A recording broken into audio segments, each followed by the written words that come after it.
Good morning, my dear children. Welcome to 6th Standard English class. Last class, we studied a story, The Grain as Big as a Hen's Egg. Today, we can start activities. All of you take page number 114, Activity 1. Look at your textbook. The journey of the big grain of corn started when the children playing found the corn in a ravine and ended when it reached the old peasant's grandfather, who unfolded the details about the grain. Let's complete the journey of the big grain of corn by filling in the empty boxes. നമ്മുടെ question എന്താണ്? ആ journey of big grain, ആ big ഗ്രെയിനിൻ്റെ journey start ചെയ്തത് ചിൽഡ്രനും end ചെയ്തത് എവിടെയാണ്? Great grand ഫാദറിലുമാണ് അല്ലേ? അതിൻ്റെ ഇടയിൽ അത് ആരുടെയൊക്കെ കൈകളിലൂടെ അത് കടന്നു പോയി എന്നുള്ളതാണ് നമ്മൾ ഇവിടെ ഫില്ല് ചെയ്യേണ്ടത്. ഫസ്റ്റ് ആരാണ്? ഫസ്റ്റ് ബോക്സിൽ the children. First box the children. Next ബോക്സിൽ ആരായിരിക്കും? Who bought it? Who bought the corn? Traveler. ട്രാവലറിന് നെക്സ്റ്റ് എന്ത് ചെയ്തു? The traveler sold it to the king. Next,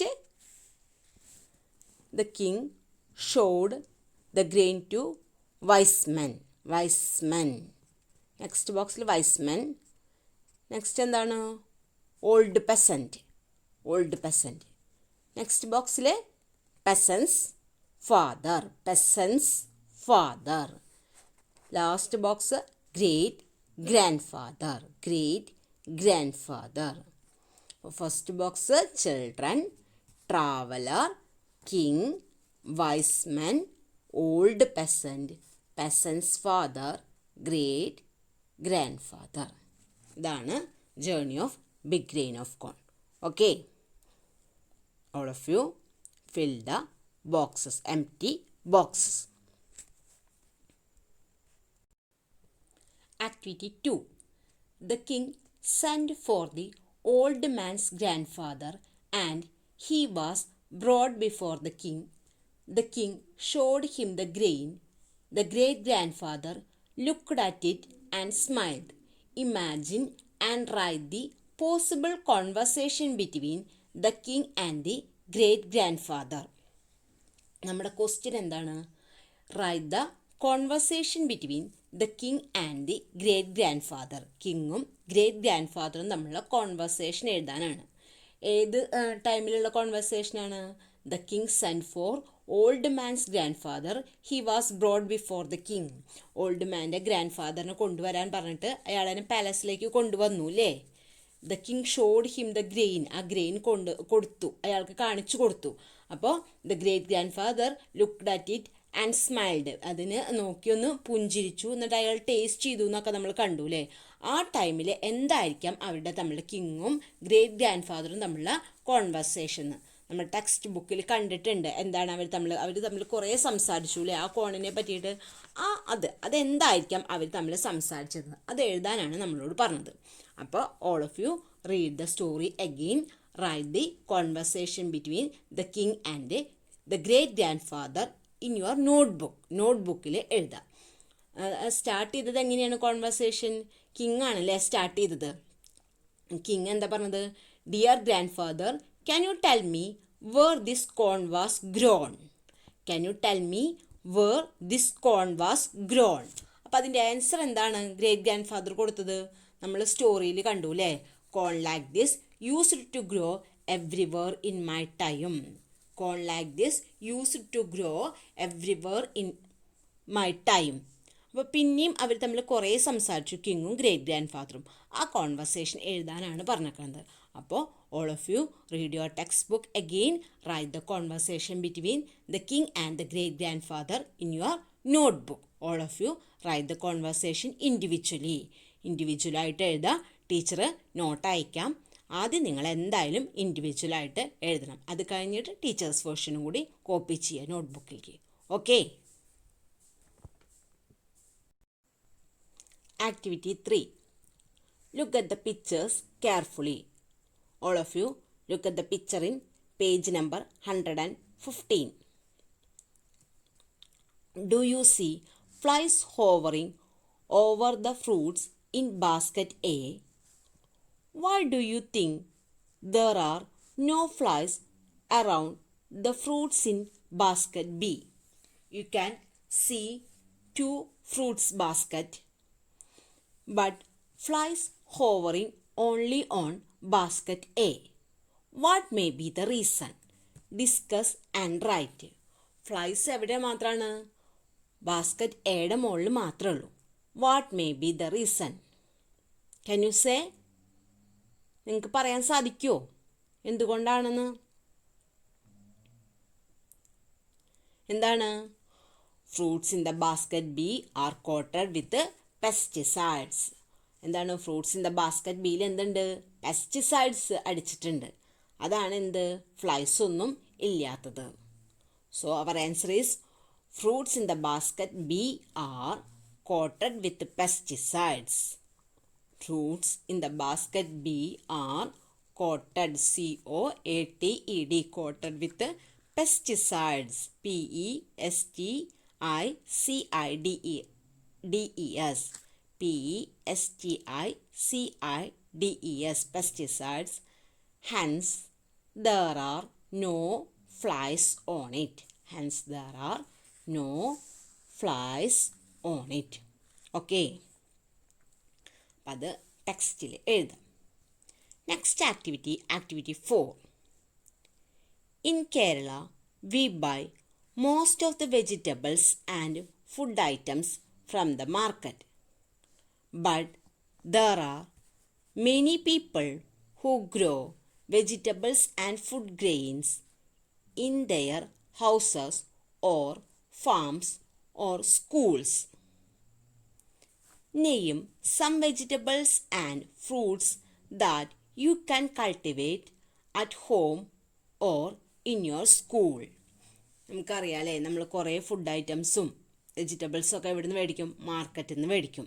പക്ഷെ എന്താണ്, കുറേ ആൾക്കാർ അവരുടെ വീട്ടിൽ തന്നെ, വീടിൻ്റെ സറൗണ്ടിങ്സിലോ ഫാമിലോ കോട്ടിയാടിലോ സ്കൂൾസിലൊക്കെ ഈ ഫുഡ് ഐറ്റംസും വെജിറ്റബിൾസും ഒക്കെ കൾട്ടിവേറ്റ് ചെയ്യൂലേ. അവർ question, name some vegetables and fruit that you can cultivate at home or in your school. ഹോമിലോ സ്കൂളിലോ കൾട്ടിവേറ്റ് ചെയ്യുന്ന വെജിറ്റബിൾസിൻ്റെ പേരവിടെ എഴുതാനാണ് കൊടുത്തിട്ടുണ്ട്. ഒരു ബോക്സ് കൊടുത്തിട്ടുണ്ട്. അവിടെ എന്താണ്, 2 കോളംസ് ഉണ്ട്, വെജിറ്റബിൾസ്, ഫ്രൂട്ട്സ്. ആ കോളത്തിൽ നിങ്ങൾക്കറിയാവുന്ന, നിങ്ങളുടെ വീട്ടിലൊക്കെ കൾട്ടിവേറ്റ് ചെയ്യുന്ന, കൃഷി ചെയ്യുന്ന ഫ്രൂട്ട്സിൻ്റെയും വെജിറ്റബിൾസിൻ്റെയും ഒക്കെ പേരെഴുതാനാണ് പറയുന്നത്. അപ്പോൾ നിങ്ങളത് ടെക്സ്റ്റ് ബുക്കിൽ എഴുതാം. Now, write down the advantages of growing vegetables and fruits at home. The following hints will help you. Our question, write down the advantages of growing vegetables and fruits at home. Advantages, ഗുണങ്ങൾ. ഈ വെജിറ്റബിൾസും ഫ്രൂട്ട്സും ഒക്കെ വീട്ടിൽ നമ്മൾ കൃഷി ചെയ്യില്ലേ, അതിൻ്റെ ഗുണങ്ങൾ എന്തൊക്കെയാണെന്ന് എഴുതാനാണ് നമ്മളോട് പറഞ്ഞേക്കുന്നത്.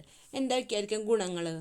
അതിലൊന്നുണ്ടാവില്ല, കീടനാശിനി ഉണ്ടാവില്ല, പിന്നെ അത് ഫ്രഷ് ആയിരിക്കാം, പിന്നെ നമ്മൾ ജൈവവളങ്ങളാണ് ഉപയോഗിക്കുക അല്ലേ. അപ്പോൾ നമുക്കത് വെച്ചിട്ടൊരു പാരഗ്രാഫ് എഴുതിക്കൂടെ നമുക്ക് എന്തൊക്കെയാണ് അഡ്വാൻറ്റേജസ് എന്ന്? ഇവിടെ ഹിൻസ് കൊടുത്തിട്ടുണ്ട്. The following hints will help you. Fresh, pesticide free, healthy life, nutritious, stress reduction, satisfaction, additional income, natural manner. Using these hints, write the advantages of growing vegetables and fruits at home. All of you write the advantages of growing vegetables and fruits at home in your notebook. നോട്ട്ബുക്കിൽ ഇതിനെ പറ്റിയിട്ടുള്ള advantages, ഗുണങ്ങൾ എന്താണെന്നുള്ളത് നിങ്ങളുടെ നോട്ട്ബുക്കിൽ എഴുതാം. നിങ്ങൾക്ക് ഈ പോയിൻറ്റ്സുകൾ ഉപയോഗിച്ചിട്ട്, ഈ ഹിൻസുകൾ ഉപയോഗിച്ചിട്ട് നിങ്ങൾക്ക് എഴുതാം. ഓക്കെ, എല്ലാവരും എഴുതി നോക്കാം കേട്ടോ. Next activity, activity 5. The king decided to honor the great-grandfather. He organized a function to felicitate him. The great-grandfather made a speech about the difference between the lifestyle and the methods of farming during his own time and that of the present generation. What would be the likely speech made by the great grandfather? Write the speech using the hints given in the box below. Our question is write a speech. Speech എഴുതാനാണ്. എന്തിനെ പറ്റിയിട്ടാണ് speech എഴുതേണ്ടത്? The king decided to honour the great grandfather. He organise a function to felicitate him. King എന്ത് ചെയ്തു? ആ great grand ഫാദറിനൊന്ന് owner ചെയ്യാൻ, ആദരിക്കാൻ തീരുമാനിച്ചു. He organised A function. ഒരു ഫംഗ്ഷൻ ഓർഗനൈസ് ചെയ്തു. ടു ഫെലിസിറ്റേറ്റ് ഹിം, അനുമോദിക്കാനായിട്ട് ഒരു ഫംഗ്ഷൻ ഓർഗനൈസ് ചെയ്തു. The great grand father made A speech. ആ ഫംഗ്ഷനിൽ എന്താണ്? ഗ്രേറ്റ് ഗ്രാൻഡ് ഫാദർ ഒരു സ്പീച്ച് നടത്തി. എന്തിനെ പറ്റിയിട്ടാണ് സ്പീച്ച് നടത്തിയത്? Life style and method of farming during his own time and that of present generation. അദ്ദേഹത്തിൻ്റെ ടൈമിലുള്ള ലൈഫ് സ്റ്റൈലിനെ പറ്റിയിട്ടും ഫാമിങ്ങിനെ പറ്റിയിട്ടും, ലൈഫ് സ്റ്റൈൽ എന്ന് പറഞ്ഞാൽ ജീവിത രീതിയും ഫാമിംഗ് കൃഷി രീതികളെ പറ്റിയിട്ട് during his own time and present generation, അദ്ദേഹത്തിൻ്റെ ടൈമിലുള്ള കൃഷിയെയും ജീവിത രീതിയും ഇപ്പോഴത്തെ കൃഷിയും ജീവിത രീതിയും തമ്മിലുള്ള ഒരു വ്യത്യാസത്തെയാണ് അദ്ദേഹം ആ സ്പീച്ചിലൂടെ തുറന്നു കാണിച്ചത്. What would be the likely speech made by the great grandfather? What would be the speech? എന്തായിരിക്കാം ആ സ്പീച്ച്? അതാണ് നമ്മുടെ question. Hints are given here. Hints അവിടെ കൊടുത്തിട്ടുണ്ട് ബോക്സിലെ. Past, lived by one's own labour, had no desire for what others had produced, used natural method of farming, not selfish and were generous. Present, depend on others, jealous and greedy, use artificial method, selfish and self-centered. അവിടെ hints കൊടുത്തിട്ടുണ്ട് പാസ്റ്റും പ്രസൻറ്റും. നമുക്കറിയാമല്ലേ, പാസ്റ്റിൽ എന്താണ്? സ്വന്തം അധ്വാനം കൊണ്ടാണ് ജീവിച്ചിരുന്നത്. മറ്റുള്ളവരുടെ വസ്തുക്കളിലൊന്നും ഒരാഗ്രഹം ഉണ്ടായിരുന്നില്ല. നാച്ചുറൽ മെത്തേഡാണ്. നോട്ട് സെൽഫിഷ്, നമ്മുടെ സ്വന്തം കാര്യം മാത്രം നോക്കിയിരുന്നില്ല, അവർ ഷെയർ ചെയ്തായിരുന്നു. ജനറസ് ആയിരുന്നു, ഉദാരമനസ്കത ഉള്ളവരായിരുന്നു എന്നൊക്കെ പറഞ്ഞു അല്ലേ. നമുക്ക് കണ്ടിട്ട് നമുക്കറിയാം. ഗ്രേറ്റ് ഗ്രാൻഡ് ഫാദർ ആ സ്റ്റോറിയിൽ പറയും കൂടിയും ചെയ്തു. ഇനി പ്രസൻറ്റ് എന്താണ്? ഡിപ്പെൻഡ് ഓൺ അതേഴ്സ്, മറ്റുള്ളവരെ ആശ്രയിക്കുന്നു. ജലസ് ആൻഡ് ഗ്രീഡി, നമുക്ക് അസൂയം അത്യാഗ്രഹമൊക്കെയാണ്. യൂസ് ആർട്ടിഫിഷ്യൽ മെത്തേഡ്, നമ്മൾ പുതിയ കൃഷി രീതികളാണ് യൂസ് ചെയ്യുന്നത്. സെൽഫിഷ് ആൻഡ് സെൽഫ് സെൻറ്റേർഡ്, നമ്മൾ മാത്രം നമ്മുടെ കാര്യത്തിൽ മാത്രം നമ്മൾ ഒതുങ്ങി ജീവിക്കുകയാണ്. അവിടെ പോയിൻറ്റ്സ് തന്നിട്ടുണ്ട്. Using these points right a speech. നമുക്കറിയാം സ്പീച്ചിന് എന്തൊക്കെയാണ് വേണ്ടത് നമ്മൾ 3rd യൂണിറ്റിൽ പഠിച്ചിട്ടുണ്ട്. ഫസ്റ്റ് എന്താ വേണ്ടത്? ഒരു സല്യൂട്ടേഷൻ വേണം. സല്യൂട്ടേഷൻ എന്താണ്? സല്യൂട്ടേഷൻ എന്നാൽ നമ്മൾ ആരൊക്കെയാണ് വേദിയിലിരിക്കുന്നത്, വേദിയിലിരിക്കുന്നവരെയൊക്കെ നമ്മൾ ഫസ്റ്റ് പറയണ്ടേ. റെസ്പെക്റ്റഡ് എന്നൊക്കെ പറഞ്ഞിട്ട് നമ്മൾ കഴിഞ്ഞ സ്പീച്ചിൽ പഠിച്ചില്ലേ. അപ്പോൾ ഇവിടെ ആര് വരും? ഗ്രേറ്റ് ഗ്രാൻഡ് ഫാദറാണ് നടത്തുന്ന സ്പീച്ച്. അപ്പോൾ ആരേനൊക്കെ വരും? Honourable, our majesty, courtiers and my dear friends, അങ്ങനെയല്ലേ സ്റ്റാർട്ട് ചെയ്യുക. പിന്നെ ബിഗിനിങ് ഓഫ് സ്പീച്ച്, ബിഗിനിങ്ങിന് എന്താണ് വരിക? Today we are gathered here എന്നിട്ട് എന്തിനാണ് ഗ്യാദർ ചെയ്യുന്നതെന്ന് എഴുതുക. പിന്നെ എന്തൊക്കെയാണ് അയാൾ എന്തൊക്കെയാണ് ആ സ്പീച്ചിൽ പറയാനുള്ളതെന്ന് പോയിൻറ്റ്സായിട്ട് എഴുതുക. സീക്വൻസ് ഓഫ് ഐഡിയാസ് വേണം നമ്മുടെ സ്പീച്ചിന്. അത് ഫസ്റ്റ് പറയണം, ഫസ്റ്റ് പിന്നെ ആ പോയിൻറ്റ്സിൻ്റെ ഇമ്പോർട്ടൻസ് അനുസരിച്ച് എഴുതണം. ലാസ്റ്റ് ഒരു കൺക്ലൂഷൻ കൊടുക്കണം. നമ്മൾ മറ്റേ ചാപ്റ്ററിൽ യൂണിറ്റ് 3 ആ സ്പീച്ച് എഴുതിയിട്ടുണ്ട്. അപ്പോൾ നിങ്ങളൊന്ന് ട്രൈ ചെയ്ത് നോക്കുക. ടീച്ചർ നോട്ട് സെൻഡ് ചെയ്യാം. ഓക്കെ. അപ്പോൾ നമ്മളിന്ന് 5 ആക്ടിവിറ്റീസ് എടുത്തിട്ടുണ്ട്. അത് കൂടുതലും നിങ്ങൾക്ക് എഴുതേണ്ടതാണ്. നിങ്ങൾ എഴുതി നോക്കണം. ടീച്ചർ നോട്ട് സെൻഡ് ചെയ്യാം. അപ്പോൾ നിങ്ങൾ എഴുതി നോക്കുക എല്ലാവരും കേട്ടോ. എല്ലാ ക്വസ്റ്റ്യനും എഴുതി നോക്കിയിട്ട് ടീച്ചേഴ്സ് വേർഷൻ നോക്കി എഴുതിയാൽ മതി. ടീച്ചേഴ്സ് വേർഷൻ എന്തായാലും നോട്ട്ബുക്കിൽ എല്ലാവരും എഴുതണം. Okay, thank you.